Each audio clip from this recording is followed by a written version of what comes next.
Halo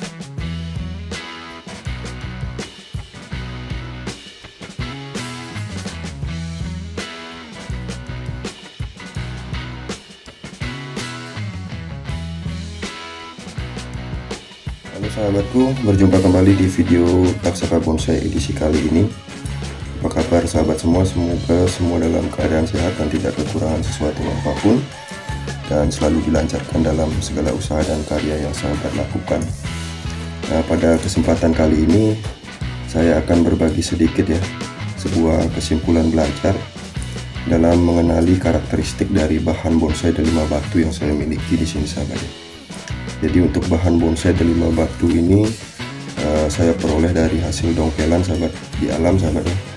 Jadi untuk proporsi dari batang utama seperti ini, sepertinya atau nampaknya kurang terlalu bagus sahabat ya. Ini sebuah bahan yang cukup sederhana. Nah, tapi kali ini saya akan gunakan bahan ini untuk berbagi sedikit ya kesimpulan belajar mengenai karakteristik pohon delima batu ini sendiri untuk dijadikan bahan bonsai, termasuk juga kekurangan-kekurangan dari bahan bonsai delima batu ini sendiri ya, dalam proses perawatan atau pemrograman untuk menjadi sebuah bonsai yang baik sahabat ya. Pohon delima batu ini adalah sebuah pohon atau jenis pohon semak sahabat ya, yang tumbuh biasanya di alam itu dalam bentuk rumpun-rumpun sahabat. Jadi dari satu bonggol itu, dari satu tumbuhan akar itu tumbuh beberapa batang seperti ini biasanya, dalam bentuk grouping ya, sahabat ya. Jadi untuk batangnya sendiri ini karakteristiknya berwarna putih kehijauan ya. Kalau yang sudah tua atau sudah besar seperti ini untuk batang induknya. Nah, kemudian karakternya juga cukup bagus ya. Untuk ketuaannya ini di alam, dan cenderung kalau kita dapat bahan bonsai delima batu ini di alam, kebanyakan terdapat kerowakan-kerowakan ya, hasil dari bentukan alam atau faktor-faktor alam seperti binatang-binatang pemakan kayu sahabatnya, seperti rayap sahabatnya. Jadi banyak dijumpai kerowakan-kerowakan atau keringan-keringan di sepanjang bodi dari batang pohon delima batu ini sahabatnya. Untuk pohon delima batu ini memiliki karakter kambium yang cukup lunak sahabatnya. Jadi cukup lunak di bagian luar, tetapi di bagian dalam ini bagian kayu di dalam kambium ini cukup keras sahabatnya. Jadi dengan menggunakan catok kadang-kadang kita harus berhati-hati untuk bahan delima batu ini. Kemudian untuk pertumbuhan tunasnya atau titik tumbuh dari tunas-tunas cabangnya ini biasanya tersebar sahabatnya di seluruh bodi bagian batang dari bahan delima batu ini. Nah, seperti di sini, jika kita mengambil di alam dan kemudian menanam kembali ya, biasanya akan tumbuh cukup banyak ya di bagian bawah seperti ini. Tetapi yang di bagian bawah ini biasanya pertumbuhannya mentok sahabatnya, atau tidak bagus ya, atau kurang terlalu bagus. Justru yang bagus itu adalah di ujung-ujung dari potongan paling atas ya sahabat ya, di bagian batang yang kita ambil dari alam ini ya. Jadi seperti yang sahabat simak di sini, ini sudah cukup besar ya untuk pertumbuhan cabangnya di sini.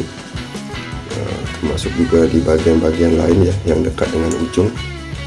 Jika dibandingkan dengan yang di bagian bawah ini, sangat terlihat perbedaan pertumbuhannya sahabat ya.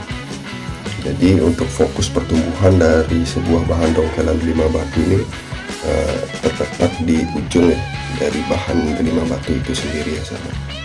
Nah, selanjutnya saya ulas sedikit mengenai karakteristik daun dari delima batu ya. Untuk bentuk daunnya seperti demikian sahabat.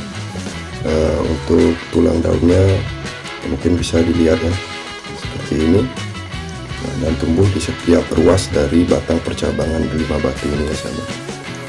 Nah, karakteristik khusus lainnya yaitu tumbuh duri, hampir sama seperti pohon sisir mungkin ya sahabat ya. Jika sahabat mengenali tentang karakteristik pohon sisir, ini hampir sama.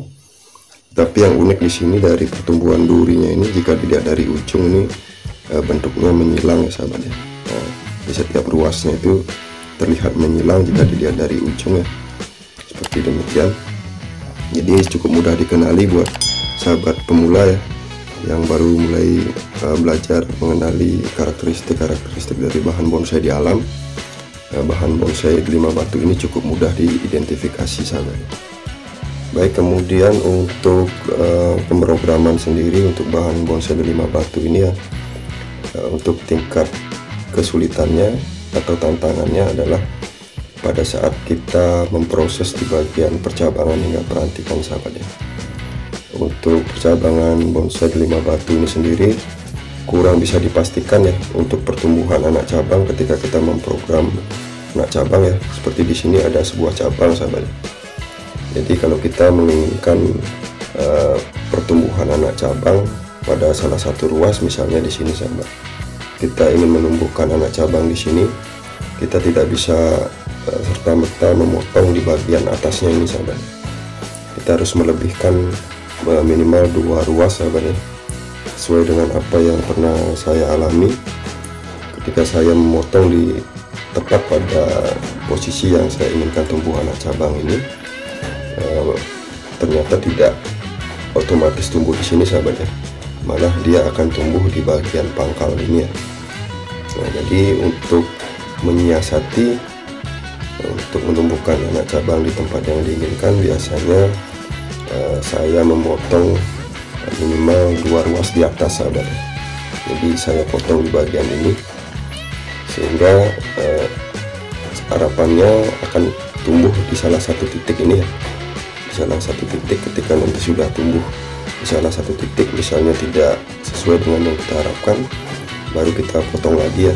Misalnya tumbuh di sini, kita potong lagi di sini ya, demikian seterusnya.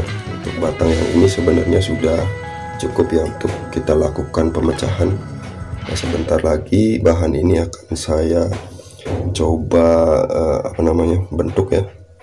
Jadi agar tidak terlalu besar, nanti sulit digerakkan dengan kawat, jadi kita akan olah sedikit ya untuk bahan ini. Oke sahabat Aksara Bonsai, jadi saya mulai ya. Proses pertama yaitu pruning ya, kemudian saya seleksi untuk percabangan-percabangan yang tumbuh nanti ya sahabat ya. Saya akan habiskan dulu untuk daun-daunnya ini semua, termasuk juga duri-durinya ini cukup tajam ya sahabat ya. Jadi dalam proses pengawatan sendiri nanti kita harus berhati-hati ya. Saya buang saja biasanya untuk duri-durinya ini agar tidak melukai tangan sahabat ya.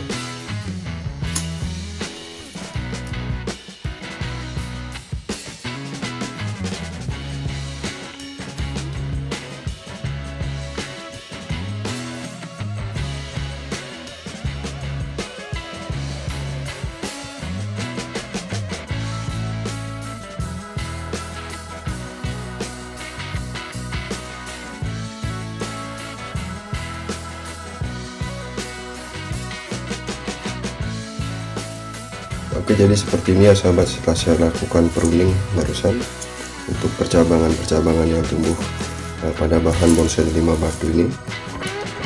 Ini cukup berantakan ya untuk posisi pertumbuhan percabangannya, dan ada beberapa percabangan tentunya yang arahnya ini tidak sesuai ya, bersilangan di bagian ini tentunya ya, seperti demikian.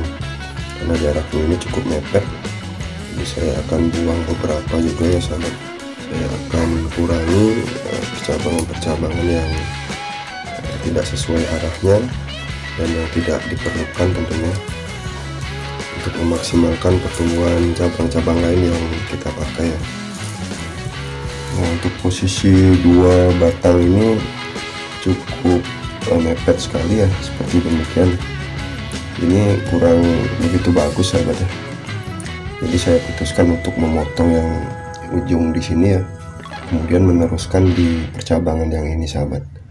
Ini sudah lumayan besar untuk percabangannya, tapi akan saya buang ya sekian ya.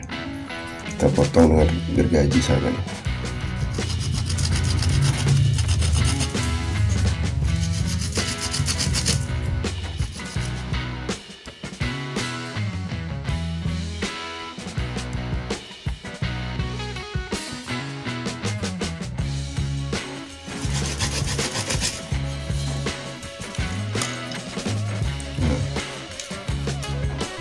Jadi sudah lumayan ada pembukaan dimensi di bagian ini ya. Tadi kalau dibiarkan ini tentunya kurang bagus ya. Untuk percabangannya hanya tinggal satu ya di batang utamanya, terdiri dari 2 batang. Nah, yang ini akan saya gunakan untuk pengal mendatar ya, sepertinya lebih cocok ya. Dan untuk batang tempat mahkotanya nanti ada di sini di ujung ini, saya akan sesuaikan dengan kawat ya. Saya bentuk sedikit untuk gerak terusannya sahabat.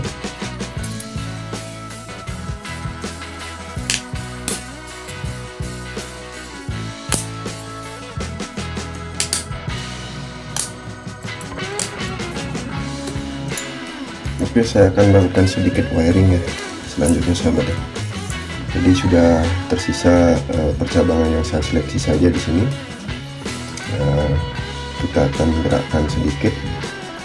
Mudah-mudahan bahan yang sederhana ini bisa cukup enak dipandang ya setelah saya lakukan wiring.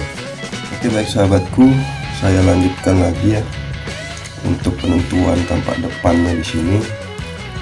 Tadi saya sudah perhatikan sekeliling karena bahan ini cukup sederhana ya, sangat sederhana bisa dibilang, dengan 2 batang pokok seperti ini. Dan tentunya percabangan yang saya seleksi atau pilih tadi, setelah saya perhatikan tampak depan yang paling baik itu ada di bagian ini ya.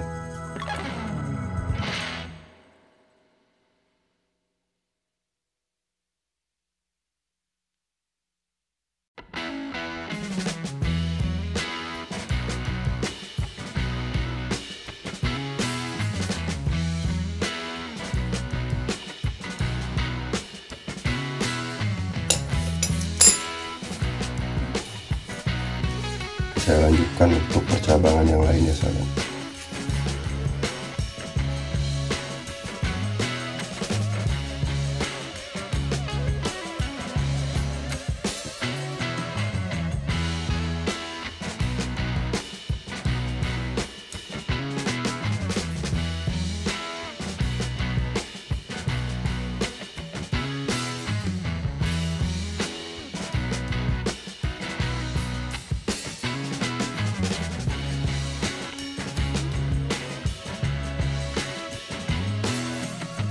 Oke sahabat penghobi bonsai, sahabat taksaka bonsai, jadi seperti ini hasil dari wiring yang saya lakukan untuk melakukan penerusan gerak ya.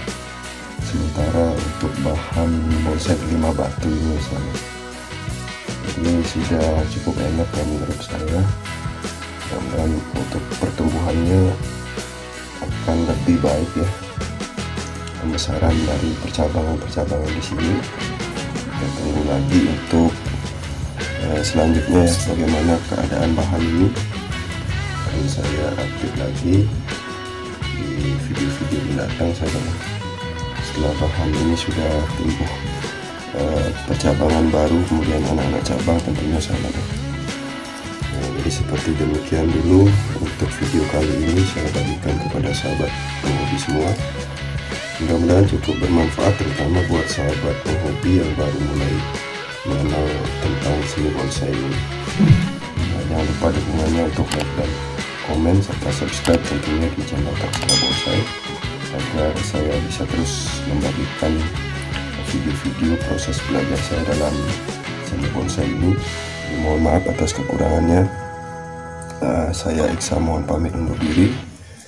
Salam semangat, salam berkarya, salam satu hobi, salam Taksaka Bonsai.